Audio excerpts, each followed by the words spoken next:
Dulu waktu aku mutusin masuk ilmu komunikasi ini, banyak yang ngetawain aku. Teman-teman bilang, Payat, itu kok pendiam banget, jarang ngomong.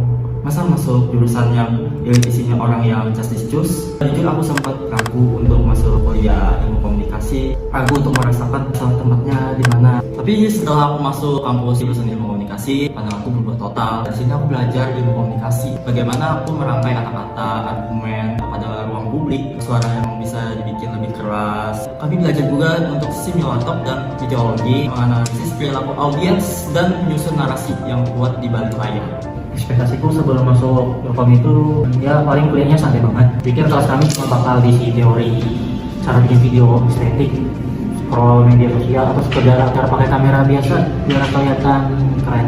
Realitasnya kelas ini jauh lebih berbobot. Kami dibekali ilmu media literasi dan produksi multimedia yang matang. Kami diajarkan cara riset pra-produksi, menganalisis algoritma, sampai memahami media etik agar konten kami legal dan punya dampak besar bagi audiens. Sebelum saya memakai alma-mater ini, aku adalah tipe penonton yang sangat pasif. Kalau ada berita viral di Twitter atau TikTok, ya aku ikut emosi aja gitu, share tanpa mikir panjang. Aku pikir ilmu komunikasi itu ya ilmu penyampaian informasi biasa doang. Begitu masuk kelas analisis wacana dan juga teori komunikasi besar, mataku langsung terbuka lebar. Sekarang di kelas ini aku belajar cara membedakan fakta dari hoax, membaca bias dalam pembingkaian framing berita, dan melatih otak untuk selalu berpikir kritis di tengah banjir informasi.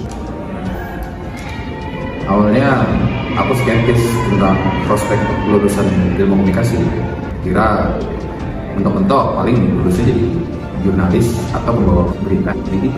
Sempat mikir juga kadang materi kelas memangnya bisa dipakai buat korporat nanti.